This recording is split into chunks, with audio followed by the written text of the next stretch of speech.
우리가 눈이 좀 시력이 약하면은 생활하는데 좀 불편하죠. 작은 글씨를 본다거나 표지판을 본다거나 아니면은 그전에는 지금 이제 잘 모르겠지만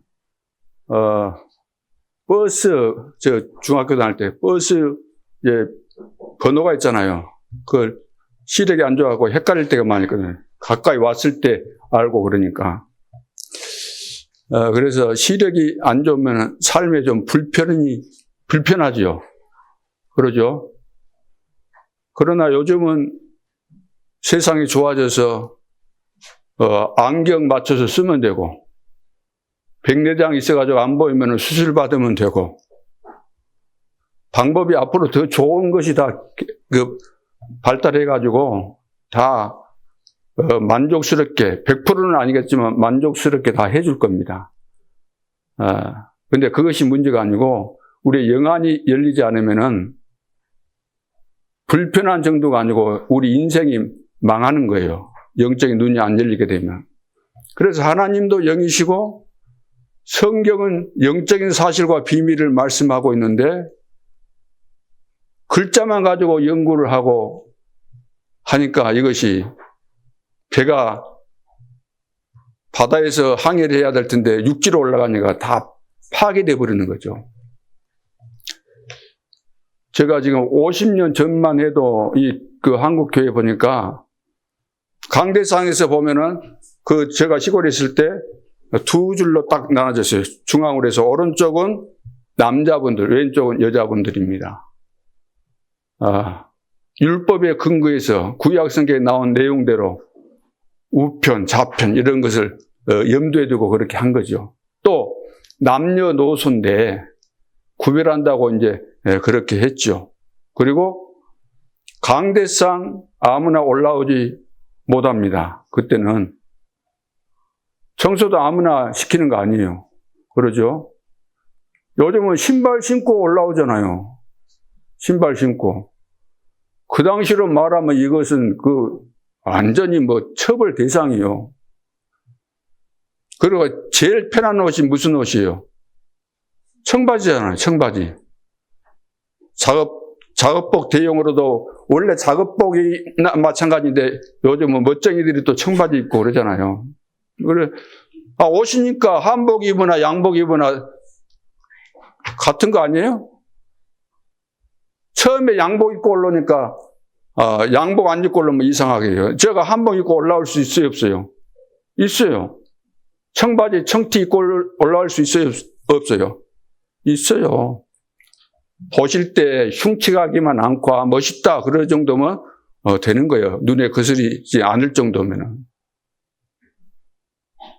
그리고 기타 친다, 드럼 친다, 완전 이상하게 본 거예요. 아니 세상에서 놀아먹는 애들이 기타 들고 다니면서 하면서 그렇게 봐왔다는 거예요. 예수 잘 믿는 목사님들이나 장로님들이나 다 그렇게 배운 거예요. 지나놓고 보니까 성경을 바르게 봤어요? 틀리게 봤어요? 이해가 안 된 거죠. 이해가. 전혀 이해가 안 된 겁니다. 또 고난주간 되면은 금식 거의 다 하고 금요일 날은 다 이제 철야하고 금식하고 예수님께서 십자가에 못 박혀 돌아가신 날이기 때문에.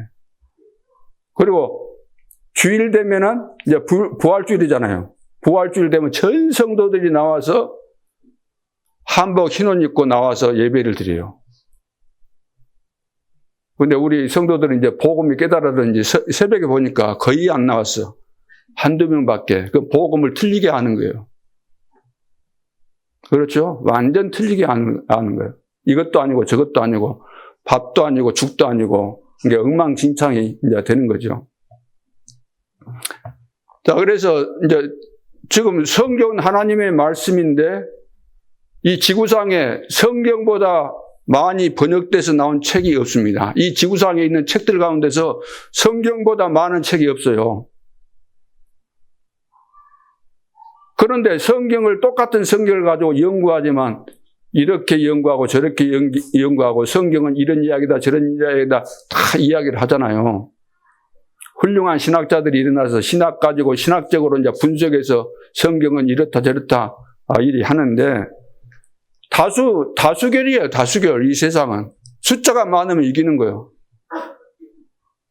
그래가지고 다 잘한다고 했는데 유럽에서부터 대단했잖아요. 유럽에서 독일, 화란 이런 데서 신학자들 많이 일어나고 제대로 신학을 하려면 거기 가서 해야 된다 그러고 그것이 이제 미국으로 건너와서 또 이제 한국에까지 이렇게 오게 됐는데 그러면은 그럼 그것이 맞다고 누가 검증해 줘야 돼요? 누가? 우리 한국에 지금 교단이 200개가 더 넘는데 똑같은 예수 믿는 사람들인데 이렇게 교단이 200개 이상이 분열돼 가지고 나와 있는 거예요. 그러면 누가 어느 것이 맞다고 누가 검증해 줘야 돼요? 누가 검증해 줘야 되냐 그러면 사람들이 어떻게 사람이 그렇게 훌륭한 사람들도 맞지 않다는 증거로 신학교 문 닫았지, 큰 교회다 문 닫았지, 유럽계 문 닫았지, 미국도 계속 엄청 문 닫고 있지, 우리 한국도 곧 문 닫게 될 텐데 그럼 누가 자기가 표준인데 그것을 검증해 줄 수 있냐 그 말이에요. 검증은 사람이 할 수 있는 거 아닙니다. 어쩔 수 없이 우리가 뭐 훌륭한 사람들 몇 명 뽑아가지고 검증하자 이렇게 하겠지만 그것이 다 맞는 거 아니에요. 봐보세요. 역사를 봐보세요. 그때는 그것이 맞다고 생각하는데 지금 아니잖아요. 그렇죠? 지구는 옛날에 평평하다고 생각했지 둥글다고 생각하지 않았어요. 그러니까 얼마나 지금 이것이 우리가 생각하는 그 수준과 각도가 이렇게 차이가 난다는 겁니다. 그래서 맞고 틀리고의 검증은 누가 해요? 하나님만이 하실 수 있는 거예요. 하나님만이.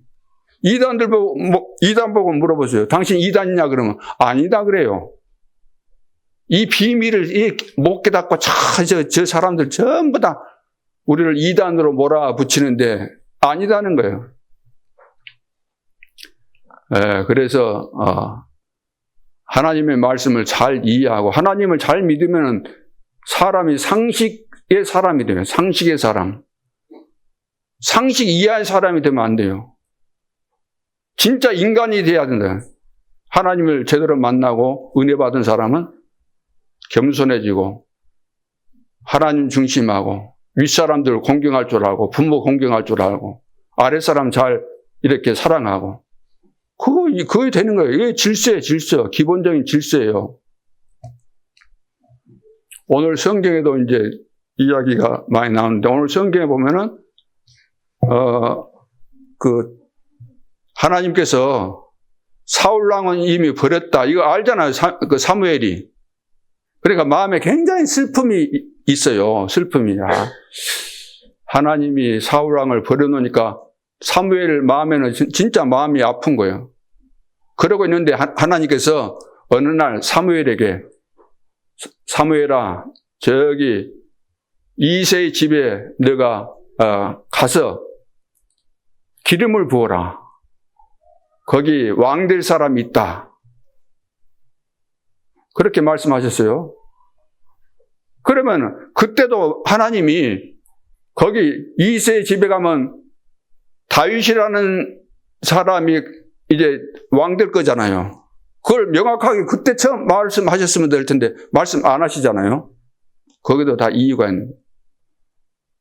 그러면 그때 이제 사무엘이 그랬어요. 아니 버젓이 지금 사울왕이 살아있는데 앞으로 왕 될 사람을 위해서 기름 부으러 간다고 한다면은 알게 될 때 나는 죽습니다.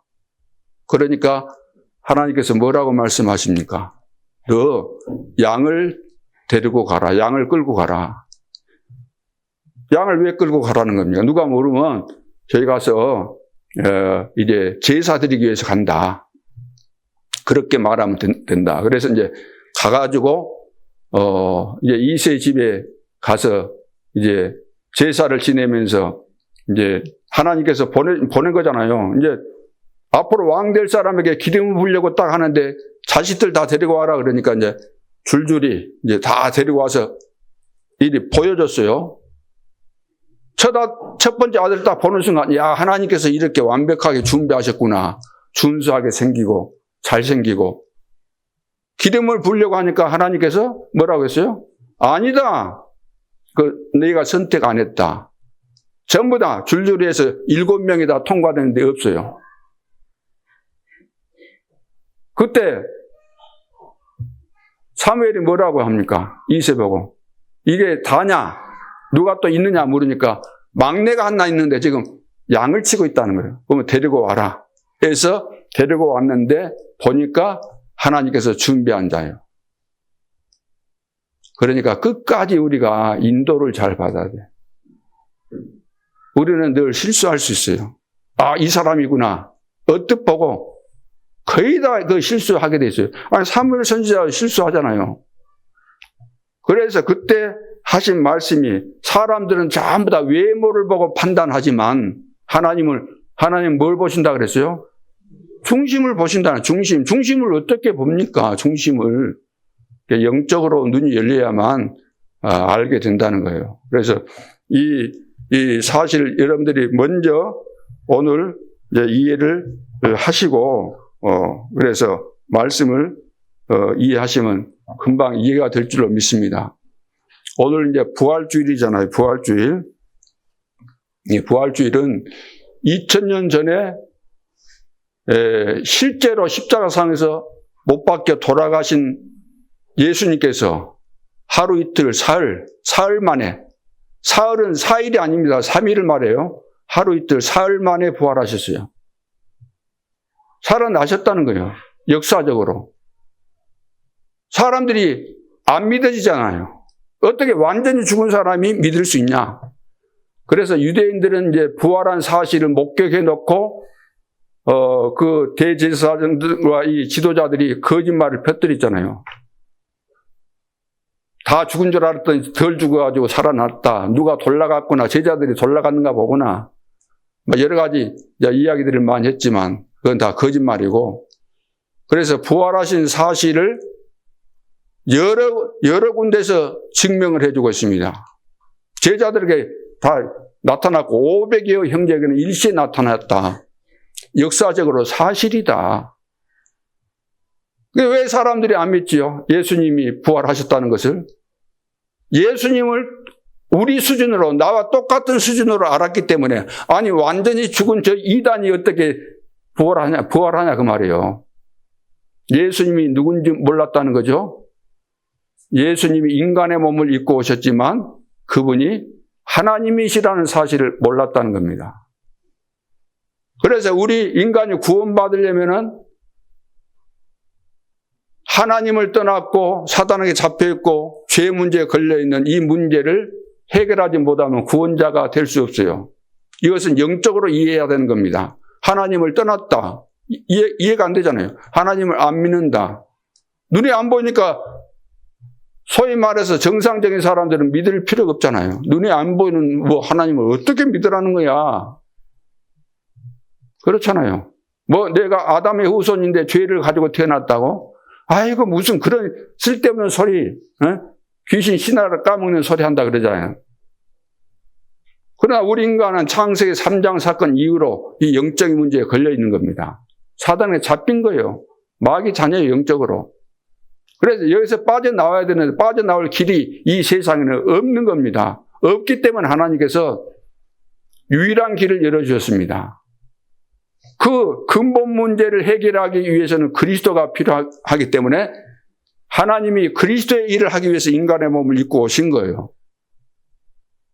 그래서 십자가 지신 것도 그냥 지신 거 아닙니다. 그리스도의 일을 하기 위해서 지셨고 그리스도라는 증거로 그래서 완전히 죽으신 거예요. 성취시킨 거예요. 구약 시대 때 구약 성경에서 우리를 구원하실 메시아가 오신다 그러는데 그분이 맞다는 증거로 십자가상에서 죽으신 거예요. 완전히 죽으신 거예요. 운명 완전히 하신 겁니다. 그래 창으로 찔렀더니 물과 피가 쏟아져 나왔다. 완전히 죽은 것을 이야기하죠. 자, 그래서 완전히 죽으신 그분이 다시 살아나신 것이에요. 부활했다는 것은 다시 살아나셨다는 것인데 그것은 뭐냐 하면 그리스도라는 증거를 말하는 겁니다. 이분이 과연 그리스도가 맞구나.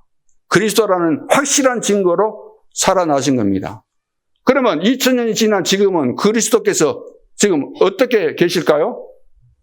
살아 계실까요? 돌아가셨을까요? 살아 계시죠. 우리는 늙지만 하나님은 영원하신 분이신데 어떻게 늙을 수가 있겠습니까? 지금도 살아 계십니다. 하나님 보좌 우편에 계시면서 우주를, 시대를, 세계를, 역사를, 사람을 지금도 주관하고 계시는 거예요. 지금 우리 속에 이 가운데 하나님이 살아계셔서 역사하시는 겁니다. 성삼위 하나님께서. 그래서 예수님께서 지금 하나님 보좌 우편에 계시면서 보혜사 성령을 보내주셨고 우리가 예수를 믿었는데 예수의 영, 보혜사 성령이 우리 속에 들어오신 거예요. 그래서 그리스도께서 내 안에 들어오신 거죠. 그분이 내 안에 주인이 돼야 되는 겁니다. 주인. 주인이 안 되니까 우리 인생이 안 바뀌는 거죠. 응답이 없고. 주인이 안 바뀌었으니까 늘 내 고집대로 살아야 되잖아요. 어쩔 수 없는 거예요. 그러니까 내 수준, 내 생각, 내 고집, 내 계산대로 살기 때문에 이해되는 것이 하나도 없어요. 피상적인 것만 알지. 불신자들도 보면 아는 그런 수준 정도로 성경을 이해하는 것이지 지금도 살아계신 전능하신 하나님께서 성령으로 내 안에 계시고 땅끝까지 증인된다는 것은 예수님이 그리스도라는 그 증거를 말하는 거잖아요. 그리스도가 아니면 우리가 구원받을 수 없다는 것을 말하는 것이기 때문에 그래서 하나님의 절대 계획이 뭔가? 하나님의 절대 계획은 인간을 구원하시기 위한 계획인데 그 방법이 뭔가? 그 비밀이 뭔가? 성삼위 하나님인데 그리스도를 이 땅에 보내셔서 이 모든 문제를 해결하시겠다는 겁니다. 그래서 성육신 그리스도, 영세전 그리스도, 그분이 인간을 구원하기 위해서 인간의 몸을 입었다 그래서 성육신, 한문으로 어려운 말인데 사람의 몸을 입고 오셨다는 것입니다. 얘들은 성육신 그러면 또 설명을 또 해줘야 되잖아요. 그래서 성육신, 인간의 몸을 입고 오신 그리스도. 왜 인간의 몸을 입었습니까? 십자가 지시기 위해서 인간의 몸을 입고 오신 겁니다. 왜? 십자가상에서 우리의 구원자가 되려면 반드시 죽으셔야 돼요. 그리고 반드시 살아나셔야 돼요. 그 증거로. 그래서 십자가상에서 죽으신 그리스도, 부활하신 그리스도. 지금은 보좌 우편에서 통치하고 계시는 그리스도. 앞으로 하나님의 시간표가 되면 재림해야 됩니다. 재림주 그리스도 오셔요. 왜? 심판하시기 위해서. 그래서 심판주 그리스도. 그래서 이제 심판이 되어지면 영원한 천국, 영원한 지옥으로 다 나눠져서 갈 수밖에 없는 거죠. 그렇다고 한다면은 이 부활주일에 대한 의미를 전체적으로 이런 그림을 가지고 내가 이해했을 때 이 부활주일이 오늘 행사로서 끝나는 부활주일은 아무 의미가 없는 겁니다. 모르는 거예요, 하나도. 그렇잖아요. 그러나 이 영적인 눈이 열리고 하나님의 거대하신 경륜과 그 섭리 속에서 계획 속에서 이루어져가는 이 큰 그림을 가지고 보게 된다고 한다면은 아 그렇구나. 날마다 그리스도, 매사에 그리스도, 매시 그리스도, 24시 그리스도. 나도 그리스도처럼 부활할 수밖에 없구나. 그래서 오늘 교동문 제일 밑에도 보면은 예수님이 그리스도로 오신 것을 말씀하고 있잖아요. 그래서 여러분들이 그리스도를 알고 나면, 이 비밀을 알고 나면 저절로 오직 그리스도가 되는 겁니다. 이런 내용들을 신학자들이 어떻게 알겠습니까? 그 사람들은 책 가지고, 책 쉽게 말해서 원문 가지고 이제 주로 연구하죠, 원문. 구약성경 히브리어니까 히브리어 막 배워가지고 막 하잖아요. 또 신약은 헬라어니까 헬라어 배워가지고 하잖아요. 그건 한계가 있는 거예요. 글자 연구일 뿐이지. 지금도 살아계시고 역사하시는 그 비밀을 모르는데 해석해봐야 글자적으로 본다면 맞는 이야기죠. 그러나 영적인 눈을 열고 하나님의 시각으로 본다고 한다면 그것이 맞을 리가 없어요. 그 증거로 안 되는 거예요. 본인들 개인이 안 돼. 복음도 모르고 안 누려지고. 저도 신학교 다니면서 봤지만 기도를 좀 하신다는 신학자들은 몇 분 안 돼요. 한두 명 있을까 말까. 거의 안 돼요. 거의 기도도 안 하고 전도가 이해됐습니까? 전도를 해봤겠습니까? 영적인 세계를 한 번도 내가 안 들여봤어요. 영적인 세계를. 영적 그 이야기를 하는 건데.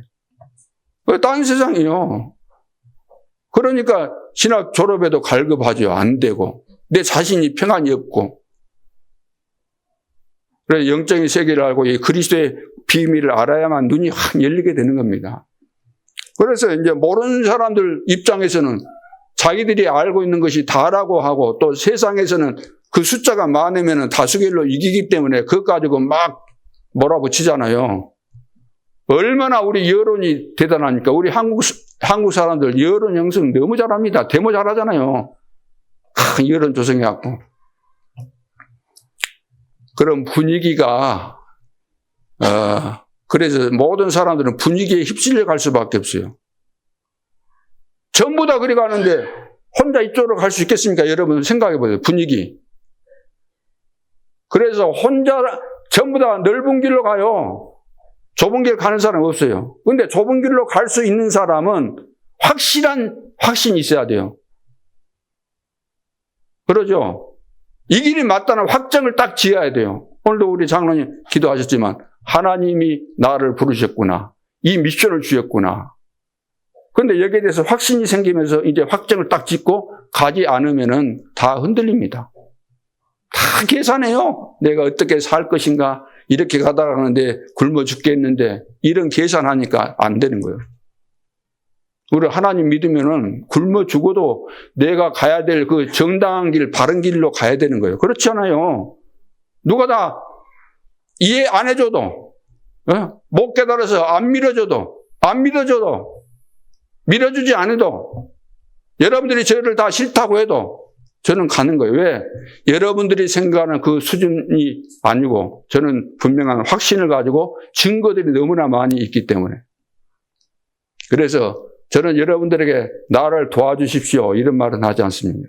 여러분들이 하나님 앞에 은혜 받은 대로 하시면 돼요. 그러나 여러분들의 인생은 앞으로 다 결말이 있을 것이고 결산하는 날이 있기 때문에 시간 지나보면 알게 돼 있어요. 지나보면은 이 말이 맞는가 틀린가는.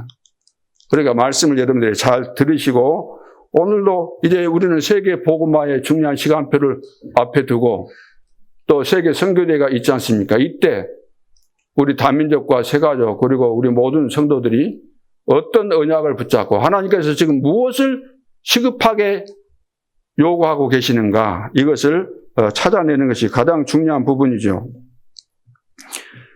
그래서 이제는 내가 그 보호자의 특별망대를 세워가지고 특별망대를 세워놓으면은 이제 하나님께서 말씀하시면 말씀의 흐름 속에서 기도하면은 하나님이 완벽하게 인도해 가십니다. 그래서 예배 때 정확한 언약을 붙잡고 여러분들이 기도를 하시기 바랍니다. 자, 이것이 내 안에 보호자의 망대를 세우는 겁니다. 특별 망대를 세우는 거예요. 그러니까 예배 시간에 내가 하나님의 말씀이 들려오지 않고 이해되지 않고 안 믿어주고 이 말씀을 이번 주에 나에게 주시구나. 이것이 없이 예배를 마치고 간다는 것은 불행한 거예요. 왜? 하나님의 특별 망대가 세워지지 않았기 때문에 그 어떤 하나님이 주신 응답이 올 수가 없는 거예요. 굉장히 안타까운 거죠. 그리고 두 번째는 마음이 있으면은 현장을 볼 수 있습니다. 마음이 있으면은 현장. 여러분 현장에 가서 진짜 하나님이 보기를 원하시는 현장을 봐보세요. 사람들이 지금 왜 시달리고 고통받고 있는가? 그 사람들 입에서 나는 돈 때문에 그런다, 이것 때문에 나 살맛이 않는다 그러지만 그거 아니다니까요. 그것을 딱 봐야만, 깨달아졌을 때, 그때부터는 목사님 설교가 그냥 설교로 들려지지 않게 되는 겁니다. 제가 훌륭해서가 아니에요. 그러죠? 우리는 훌륭할 사람이 없어, 하나님 앞에서는. 다 은혜 받았고, 부족해요. 은혜 받으면 받을수록 더 겸손해져요. 그러니까 세상 사람들도 그러잖아요. 익은 곡식일수록 고개를 숙인다. 텅 빈 수레일수록 덜커덩 하면서 큰 소리 내고 그러죠. 오늘 내 안에 보호자의 특별 망대를 심지 않으면은 살아가면서 의식주 문제로 계속해서 고생할 수밖에 없어요. 여러분 속에 보호자의 특별 망대가 세워졌습니까? 예배 때 하나님의 음성을 듣고 고백하면은 반드시 성취됩니다. 그런데 예배 때 공상하는 분들이 있어요. 공상. 큰일 납니다. 예배 때 낙서하는 사람도 있습니다. 큰일 나죠. 특히 이제 어른들은, 우리 교회 같은 경우 어른들은 그래 안 하는데, 우리 랩런트들 있잖아요. 폰 가지고, 예배 시간에 폰 가지고 폰 들여다보고, 이건 예배 아니에요. 잡힌 거예요. 그렇죠? 예배 참석했다고, 예배 드렸다. 그렇게 판단하니까 우리는 랩런트 교육에 실패한 겁니다. 아무리 어린애라도 영적인 상태가 있기 때문에 그것을 볼 줄 아는데 못 봤기 때문에 우리는 오늘 공부가 가르쳤다, 잘했다, 오늘 간식 먹고, 오늘 뭐 어디 스케줄 따라 어디 갔다 오고 뭐 했다, 다 했다. 아니에요. 그런 거 하려면 뭐 하려고 합니까? 시간 낭비고 물질 낭비잖아요. 영적인 눈이 열려져서 좀 영적인 상태를 보면서 이게 문제구나. 이 문제를 어떻게 해결해 줘야 될 것인가. 거의 뭐 라면 사주고 짜장면 사주고 돈가스 사준다고 해서 될 일입니까 그게. 어디 구경시켜준다고 돼요? 말도 안 되는 거죠.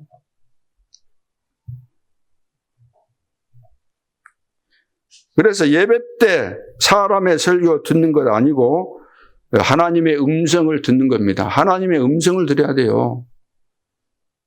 목사는 아무리 부족해도 하나님이 세운 겁니다. 그러면 하나님의 음성을 들어야 돼요. 하나님의 계획이 있는 것이니까. 세계복음화가 뭡니까? 세계복음화가. 세계복음화는 하나님이 하시는 것인데 하나님이 세계복음화를 해 가시려면은 보호자의 망대가 우리 속에 만들어진 사람이 아니면 안 되는 거예요. 예를 들어 주파수가 맞아야 되잖아요. 주파수가. 아무렇게나 뭐 라디오 틀면 됩니까? 주파수 맞추잖아요. 하나님은 주파수 맞는 사람을 인도해 가시면서 세계복음화 해 가시는데 나에게 이 보호자의 절대 망대, 특별 망대가 안 만들어졌다. 그러면 하나님과 소통 자체가 안 되는 거예요. 불통이 되는 거예요. 여러분 폰 사면은 바로 터집니까? 뭐 100만 원, 200만 원짜리 폰 막 좋은 거 최신 폰 샀더니 사가지고 바로 들고 와서 전화하니까 돼요? 샀는데 거기 가가지고 또 막 해주잖아요. 다 정리해서 맞춰줘야만 폰이 터지는 겁니다. 그래서 지금 다윗이 여러 가지 한 일이 있지만 오늘 서론에서 다윗이 먼저 만든 특별 망대가 어떤 것인가 우리가 다윗을 생각하면서 내 자신을 돌아보면서 이게 적용이 돼야 돼요. 다윗이 이랬으면 나도 이렇게 하면 되겠구나. 그렇잖아요.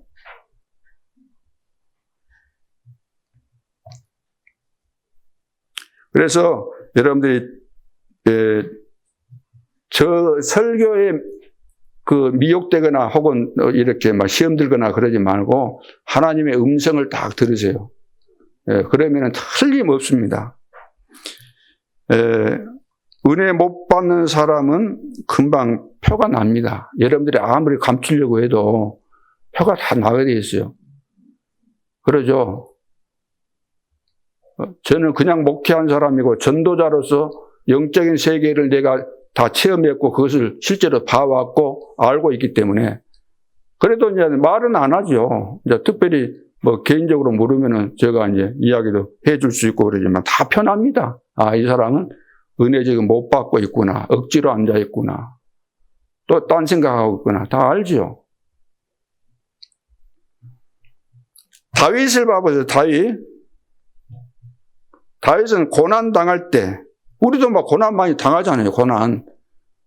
인생으로 태어났는데 고난 한 번도 없이 인생이 쭉 간다. 그럴 수가 없어요.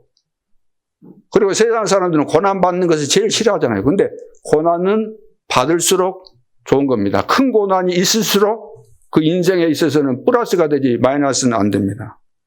그래서 하나님이 지금 나와 함께 계시구나. 다윗이 당한 그 고난 속에서 죽음의 위기 속에 있었는데 하나님이 나와 함께 계시구나. 이것을 도망 다니면서 피해 다니면서 이걸 느끼고 누린 거예요. 이 정도 믿음이 돼야 될 거 아닙니까? 하나님이 살아계신 것이 맞다면. 맞습니까? 다 고난 앞에서 무너져 버린 거예요. 그건 가짜다는 거예요. 가짜.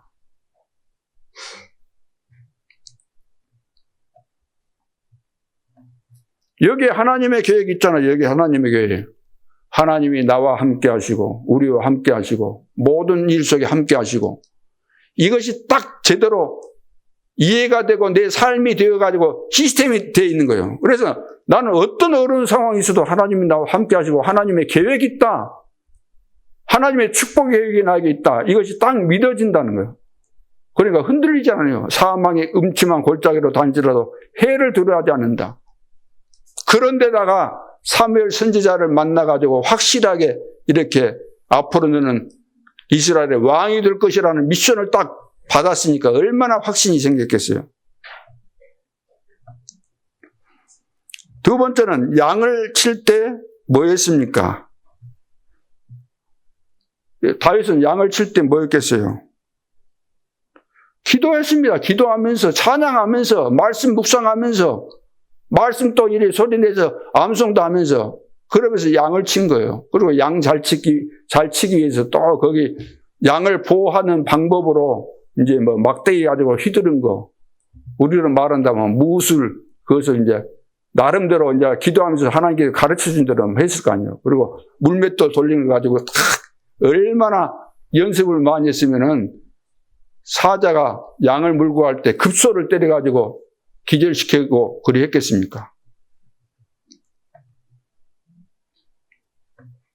그 기술을 가지고 골리앗을 이긴 거잖아요. 그러니까 여러분들도 고난 앞에서 흔들리지 말고 늘 여러분들이 기도하시면서 말씀 받은 것을 오늘 여러분들이 말씀 제가 들은 거 다 기억할 수 없잖아요.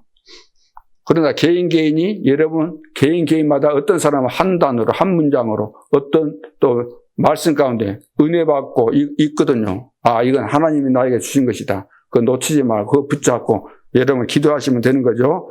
그러면서 세 번째, 사람 관계는 어떻게 했는가? 사람 관계.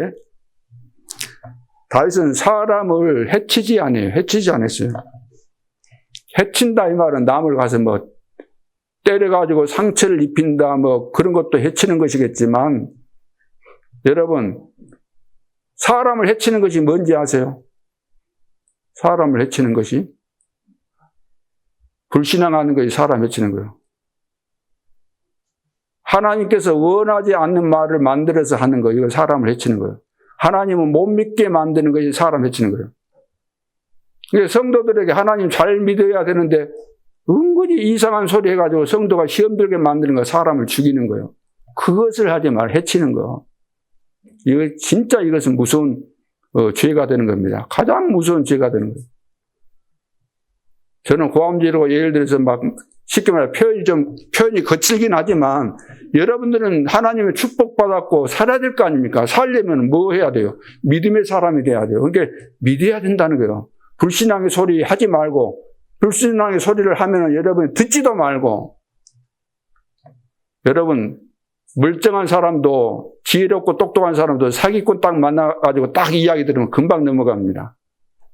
그러잖아요. 남을 해치는 자가 되면 안 돼요. 다윗은 이제 여러 가지가 있지만 사울왕이 그렇게 죽이려고 했으니까 저 사울왕 죽입시다. 그래도 하나님이 기름 부음 받은 이 왕을 내가 손댈 수 없는 것이다. 이건 하나님의 법을 정면으로 도전하는 것이니까 그래 안 된다. 또 아들이 반란 일으켜가지고 신발도 못 신고 막 도망가는데 이때다 그러면서 평상시 때 악감정을 가지고 있었던 시므이가 돌고 막 흙을 막 집어 던지면서 얼마나 저주를 합니까? 왕을, 신하가. 제가 이제 압살롬이 반란 이렇게 하고 저것은 이제 임금 끝장났다고 생각한 거예요. 그래서 입에 담을 수 없는 욕을 하면서 했잖아요. 그때 옆에 있었던 그 훌륭한 신하들이 가만 어떻게 했어요? 죽여야 된다고 하니까 하지 말라 그랬어요. 저것도 다 하나님이 하시는 것이다.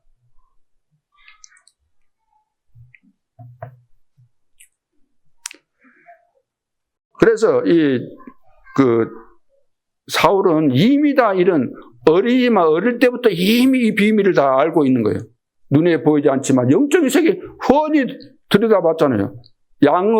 양을 치고 있을 때부터 천사들 왕래하는 거, 천사가 말씀을 성취시키는 거, 천군을 송축해라. 시편 같은 데 봐보세요. 다윗은 그 영적인 눈이 다 열린 겁니다. 여러분들이 아무리 이제 고난받고 힘들어도 이것 때문에 여러분들 속지 않기를 바랍니다. 그리고 항상 하나님이 뭘 원하시는가를 봐야 돼요. 뭘 원하시는가. 하나님 우리는 죽었던 나를 살리셨잖아요. 어떻게? 착실해서가 아니에요. 하나님께서 우리를 구원하시기 위한 그 방법을 따라서 예수님이 그리스도로 오셨고 내 모든 문제를 과거, 현재, 미래 모든 문제를 다 해결하셨구나. 이 사실을 믿기만 하면 된다. 영접하는 자, 그 이름을 믿는 자들에게는 하나님의 자녀가 되는 권세를 주셨으니. 믿는 자는 뭐라고요? 영생을 얻었고 그 다음에 심판에 이르지 않고 사망에서 생명으로 옮겨져 버렸다는 거예요. 앞으로 옮겨져야 된다. 이렇게 해야지 맞아요. 왜? 미래로 가면서 옮겨지는 것이 사람 수준에서는 맞는 이야기잖아요. 그러나 하나님은 내 인생의 미래까지 아시기 때문에 이미 너 구원 문제는 다 끝난 것이다. 끝났다. 그러니까 그것을 모르니까 그 흐름이 안 돼요. 그 흐름을 못하는 거잖아요. 모르는 거잖아요. 보호자의 비밀과 시공간 초월의 하나님의 역사를. 여러분 구원 받았습니까? 안 받았습니까? 죽어봐야 알아요?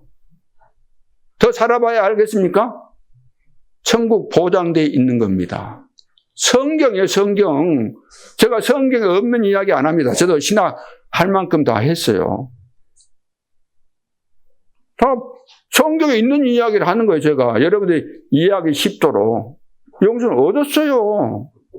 내가 잘하는 것 보고 하나님 우리를 구원하신 거 아닙니다. 믿으면 이미 끝난 거예요. 내 자식이 태어났어요. 그러면 어린애지만 이미 내 자식이요. 가다가 말씀 부르니까 내 자식 아닙니까? 내 자식이 못된 짓 하고 다니고 그러면 내 자식이 아닙니까? 아니다고 내가 그래 아니다 니하고 이제 끝났다 그런다고 내 자식이 아니에요. 우리 하나님께서 우리를 하나님의 자녀로 선택하시고 구원하셨고 우리를 부르셨으면 영원한 하나님의 자녀입니다. 한번 따라해 봅시다. 나는 영원한 하나님의 자녀다.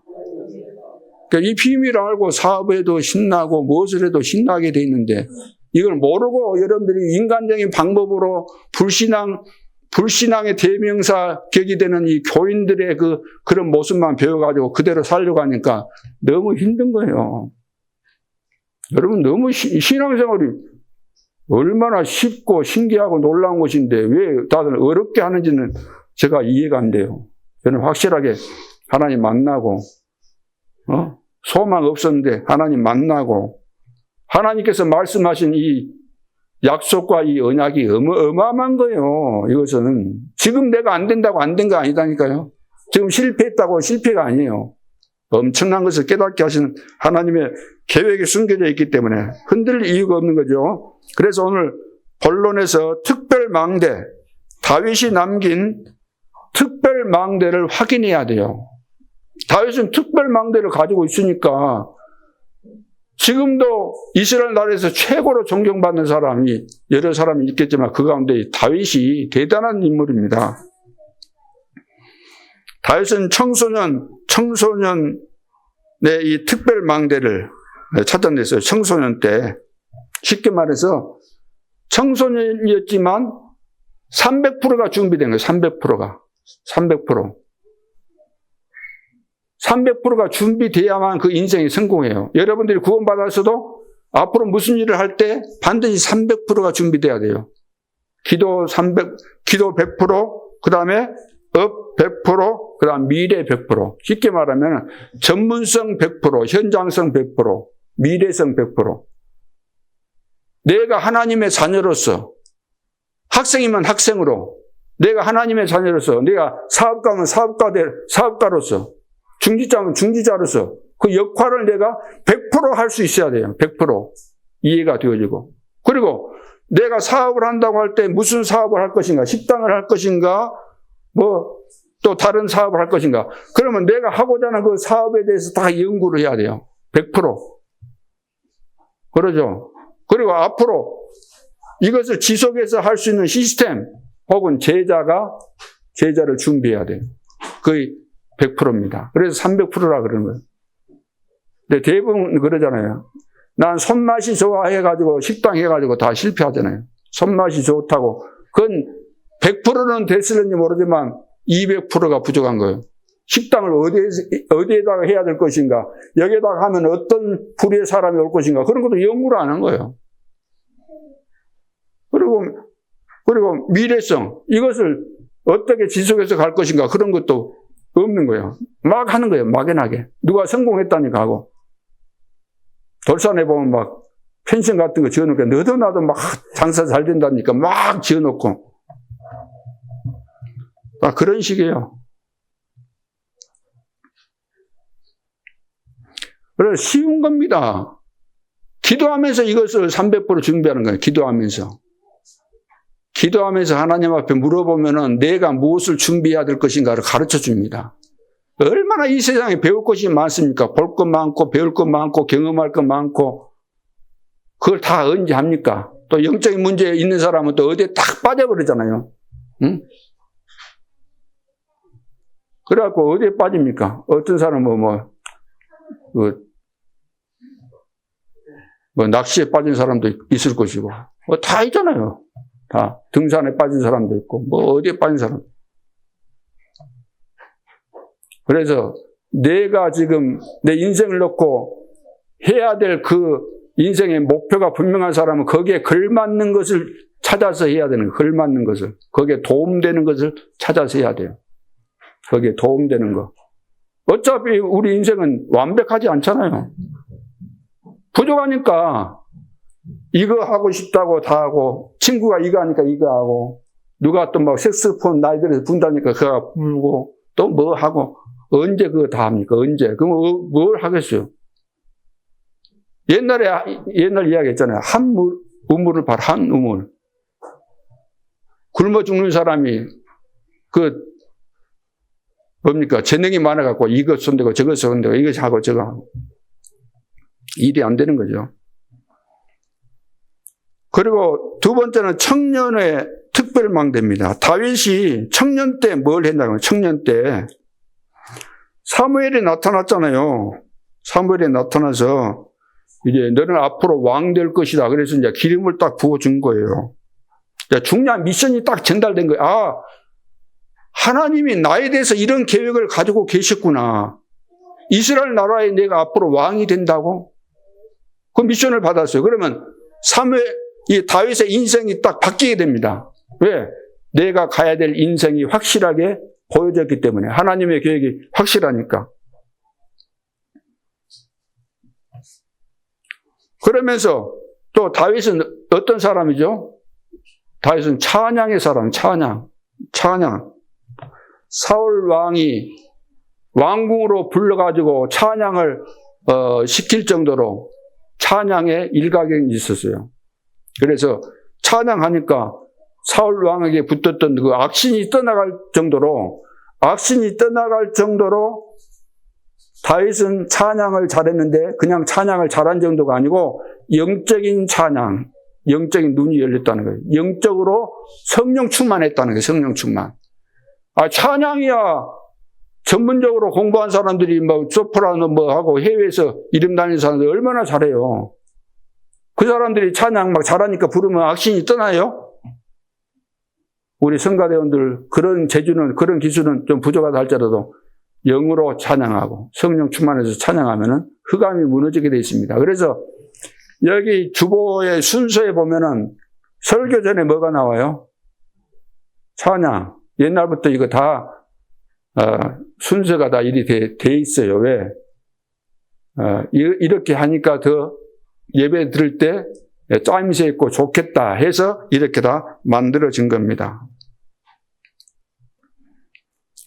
그래서 우리 찬양대가 얼마나 지금 늘 기도하면서 성령 충만한 가운데 찬양을 하고 있지 않습니까? 그래서 저는 이 찬양대 일이 보면서 어쩔 때 보니까 렘넌트들이 와갖고 지 마음대로 와가지고 앉아있고 그런 거 보면은 짜증나요. 그러잖아요. 진짜 성령 충만한 사람들이, 영적인 눈이 열린 사람들이 하나님 앞에 찬양해야지 악신이 떠나가지. 심심하면 왔다가 앉았다가 안 앉았다가 이상한 짓 했다가 그러면 그것이 찬양이 되겠습니까? 흑암이 역사하죠. 거기에다가 이 다윗은 위기는 우리에게 시간표라는 거예요. 위기는 우리에게 시간표예요. 골리앗 만났잖아요. 골리앗이 보니까 이번에는 이스라엘 나라에 와서 이제 전쟁을 전쟁 걸기 위해서 왔잖아요. 그러면서 이 골리앗이 말한 것이 뭐냐면 이번에는 우리가 양편이 다 같이 충돌해서 싸우면 희생자가 너무 많다. 이렇게 할 필요가 뭐 있냐? 이스라엘에 나와 1대1로 싸울 사람이 있으면 나와라. 왕의 특명을 받았거나 했겠죠. 그리고 골리앗은 자신만만했어요. 왜? 다 알고 있잖아요. 뻔하잖아요. 이스라엘 나라에 자기를 상대할 사람이 없으니까 딱 이제 교만해진 거죠. 자기 이제 힘 자랑하고 과시하고 그랬잖아요. 하나님이 골리앗 자기를 꺾을 훨씬 실력 뛰어난 렘넌트를 준비했다는 사실조차도 모르고 건방지게 여호와 믿는 자 있으면 나와 하고 여호와 욕하고 그랬잖아요. 응? 단판에 무너져버린 단판에. 그러니까 장점이잖아요. 골리앗의 그 장점 아니에요? 힘세고 전쟁 잘하고. 그 귀신 충만하면 그렇게 되는 거예요. 장점 가지고 교만해갖고 떠들다가 단판에 가버리는 겁니다.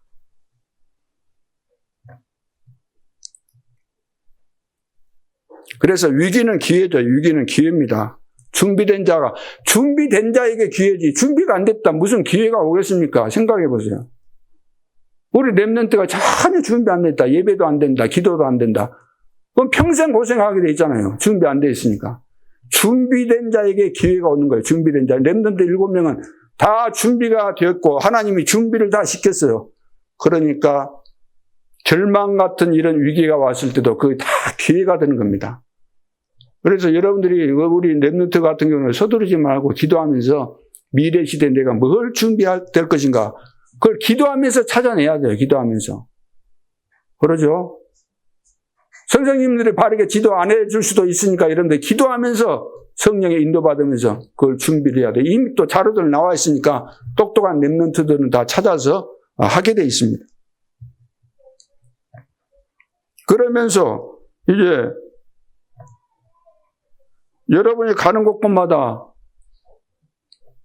다윗에게 역사했던 그런 증거가 지금 우리 시대에 지금 와 있잖아요. 이 축복이. 어떻게 와 있습니까? 3캠프로 와 있는 거예요. 3캠프로. 그래서 나를 통해서 하나님은 다윗을 통해서 세계복음화 하셨던 것처럼 나를 통해서 세계복음화 하시기를 원하시는데 그 방법이 뭔가? 제1캠프가 뭡니까? 성령의 인도를 받으라는 거예요. 성령의 인도. 성령께서 내 안에 계시니까 성령 인도는 오래 믿는 사람이 받는 거 아닙니다. 오히려 오래 믿는 사람이 잘못된 고질적인 신앙을 가지고 있으면 죽었다 깨어나도 죽을 때까지 인도 못 받습니다. 그러나 새신자, 예수 믿는 순간부터 성령께서 계시기 때문에 대화하는 거예요. 늘 질문하면서.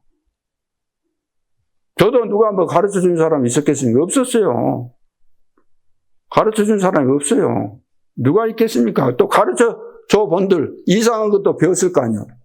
그래서 이상한 것이 안 들어가고 그래서 말씀 들으면 깨달아지는 대로 내가 이제 살아오면서 우리가 종교교육 하면서 해놓고 전부 다 종교교육 안 하더라고 보니까. 고전에 보면 그래요. 예수 믿는 사람들 다 성경책 해가지고 가슴에다가 다 이리 들고 다녔어요. 예전에 이렇게 걸어가지고 고개 약간 숙이고, 그것도 도로의 중앙으로 다니는 거 아니고 모서리 같은 데 다니다가 또 찢기고 할 텐데 외모만 배운 거예요. 왜? 형식만 배운 거예요. 그것이 예수 잘 믿는 겁니까? 예수 믿는 사람이 좀 당당하고 솔직하고 그걸 해야 될 거 아니에요. 그렇죠. 그러니까 잘못 배운 것이 너무 많아요. 우리 사람들에게 다 있는 거예요. 그게 어디서 왔어요? 그런 것이 어디서 왔을까요? 창세기 3장, 6장, 11장에 있었던 것이 그대로 있는 겁니다. 그대로 물려받은 거예요. 가문의 저주 때문에 여러분들이 훌륭해도 안 되는 겁니다. 그 문제 해결 안 되면 안 되는 거예요. 가문의 저주 때문에 3, 4대까지 이른다 그랬잖아요. 우상숭배하고. 그러나 예수가 그리스도라는 사실을 알고 영접했으면 끝나버린 거예요. 그러면 끝난 내가 하나님의 자녀로서 어떻게 살 것인가? 이제 성령의 인도받으면 된다. 성령의 인도받고 가면은 다 가르쳐 주셔요. 그러면서 성령의 인도를 받을 정도 같으면 성령의 역사가 내 속에 있거든요. 그러면은 누구를 만났다. 이 사람이 지금 필요한 것이 복음이구나. 복음 증거하게 되면은 그 사람이 시달리고 고통받았던 거기서 다 치료가 돼요. 예수 영접하는 순간. 성령의 역사가 일어나는 거예요. 네피림이 치유되는 거예요. 그러면서 그 사람에게 이제 현장을 보여주고 같이 전도운동 같이 하고 이렇게 하면은 이 사람이 이제 제자로 딱 세워집니다. 나도 이 지역에서 복음운동 해야 되겠다. 이렇게 깨달아지는 거예요. 제자가 일어나 열매가 맺혀지게 돼요. 그걸 보고 제3캠프라고 합니다. 성령의 역사로 되어지는 거예요. 구원받은 우리에게 성령이 들어오셨는데 그 성령께서 세계 복음화 할 때까지 계속해서 인도하시고 역사하신다는 겁니다. 그러니까 땅끝까지 뭐라 그랬어요? 증인이 되리라, 될 것이다 그 말이에요. 하나님이 해 가신다는 거예요. 여러분 그래서 전혀 걱정 안 하셔도 됩니다. 그래서 지금 우리가 하는 이 전도운동은 우리가 하는 거 아니다니까요. 내가 머리 잘 쓰고 옛날에 메시지를 내가 가지고 억지로 적용하고 그래서 되는 일이 아니에요. 성령의 인도 속에 있으면 다 되어지게 돼 있는 거죠. 그래서 하나님이 세계 복음화를 이루어 가십니다. 하나님의 말씀에 고분고분 말 잘 듣고 온유하게 길들여져서 인도를 잘 받는 자들을 통해서 하나님이 이루어 가시는 거죠. 자, 그러면서 세 번째는 중직자 목회자의 특별망대입니다. 특별망대.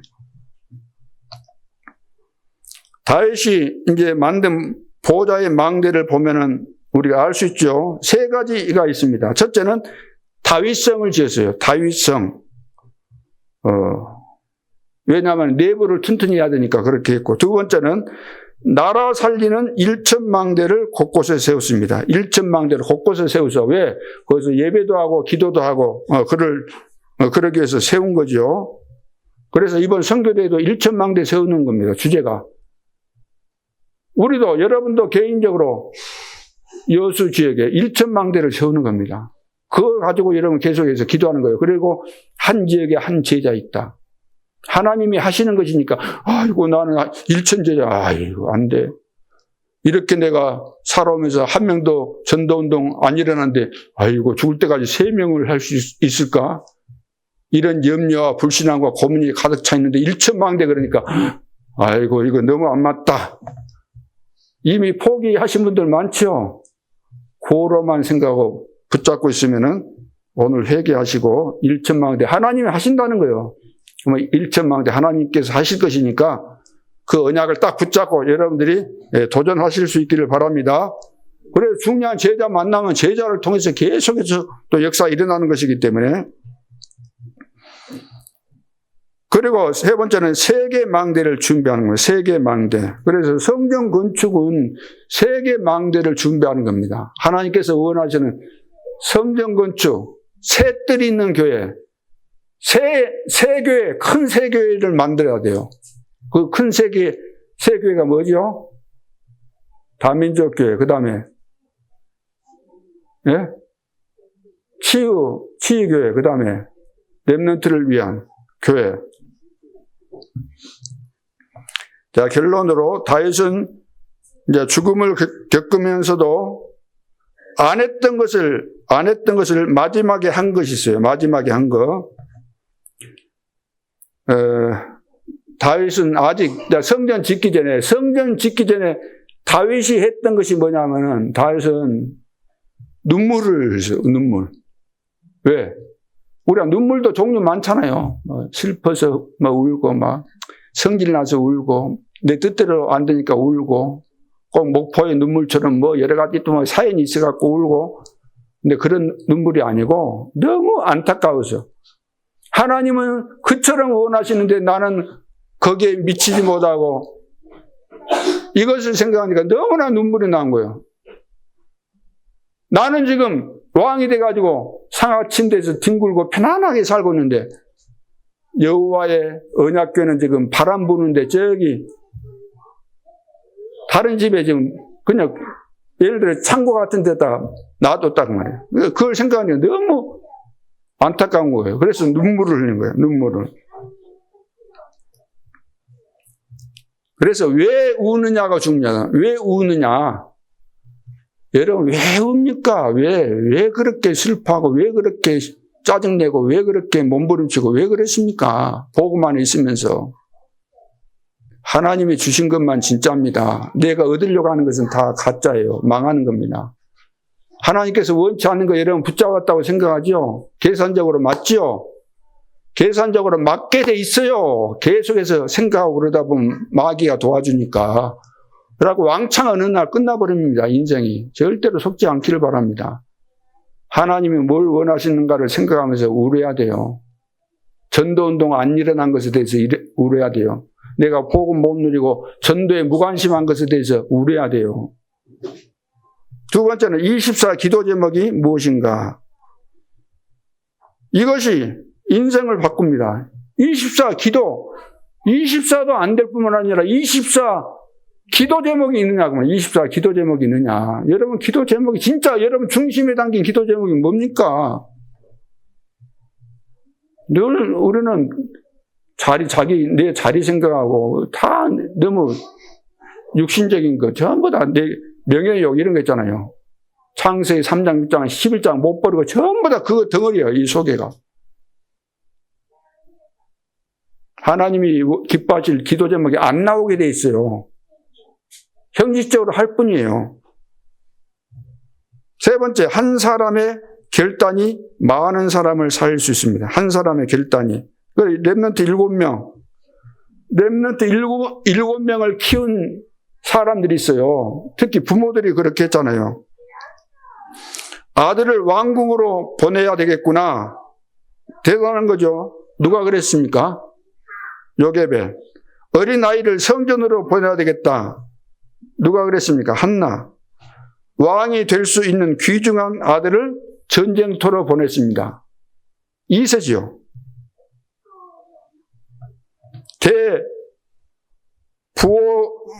대부호 아들을 지금 죽음의 위기 가운데 있는 엘리야에게 보낸 거예요. 엘리사의 부모 아닙니까? 그러니까 못 말리는 거죠. 이렇게 되니까. 이 정도는 돼야 돼요. 부모가 내 자식이 미래 시대에 쓰임 받아야 된다고 한다면 하나님 앞에 기도하면서 답을 얻고 이런 결단이 필요하다 그 말. 우리 교사들도 우리 후대를 키움에 있어서 이런 것이 이런 중심이 없는데 어떻게 되겠습니까? 하다가 말고 안 되네. 쟤는 안 돼. 그래. 쟤 고집불통이 안 돼. 안 되는 거예요. 진득하게 좀 하고 기도하면서 하면 쟤는 이렇게 하면 되겠구나. 이렇게 하면 되겠네. 하나님이 가르쳐준 대로 하면 되는데 안 해버리는 거예요. 내 뜻대로 하고 내 입맛대로 해버리고 내 방식대로 해버리고. 그래서 렘넌트 7명의 결단을 여러분 아시잖아요. 렘넌트 7명의 그 결단. 요셉 한 명의 결단으로 다 살아났습니다. 한 명의 결단. 다니엘과 그 세 친구들, 렘넌트 7명들이 다 결단을 내린 거예요. 그때 하나님의 능력이 나타나는 거죠. 그래서 복을 받을 사람은 하나님의 음성을 듣게 돼 있고 메시지를 듣게 돼 있습니다.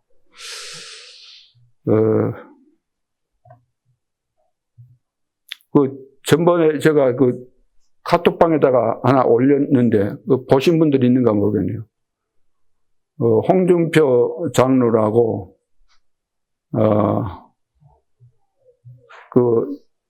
이 앞주 거죠. 저는 유 목사님 메시지 한 것을 뒷주간 하니까. 그때 그냥 그 메시지 내가 주일날 이제 2분 메시지 마치고 가면서 좀 듣고 집에까지 가는데 시간이 다 안 되니까 듣고 또 이제 운동할 때 걸으면서 이제 듣고 하는데 홍준표 장로님을 유 목사님이 칭찬을 하시더라고요. 그 부인도 칭찬을 하고. 렘넌트 때부터 훈련을 받아가지고 지금 너무나 잘 성장하고 있다는 거예요. 그래서 앞으로 렘넌트를 제대로 어릴 때 잘 키워놓으면 중요한 인물들이 나온다. 이것을 이야기하신 것인데 그러면서 또 그날 이제 대표 기도를 했기 때문에 이야기한다고 하시면서 대표 기도도 너무 잘한다는 거예요. 대표 기도. 그래서 올렸으면 저 같으면 그거 보고 다 녹취했을 겁니다만은 모르겠어요. 여러분들 가운데 그렇게 하신 분이 계신가는 모르겠습니다만은 그 정도는 돼야만 하나님과 여러분들은 통하는 전도자가 맞는 겁니다. 그래 안 했다고 한다면은 다른 이유 되지 마세요. 이유도 되지 말고 계산도 하지 말고 그렇잖아요.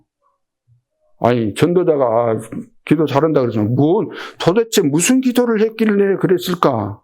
저는 기도 다 들어봤어요. 2번인가.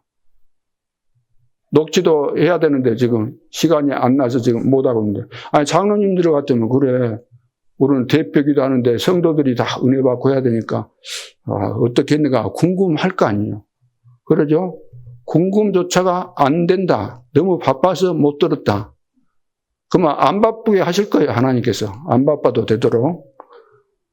그래서 세계 복음화는 절대 어려운 거 아닙니다. 응답받는 거 너무 쉬운 거예요.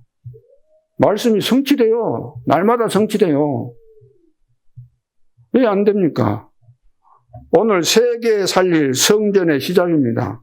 하나님은 살아계시고 부활하신 주님이 내 속에 지금 살아계시고 나를 완벽하게 인도해 가시는 것이니까 여러분들 이번 한 주간 동안도 다른 걸 생각하지 마시고 이 언약을 붙잡고 승리할 수 있기를 주님의 이름으로 축복합니다.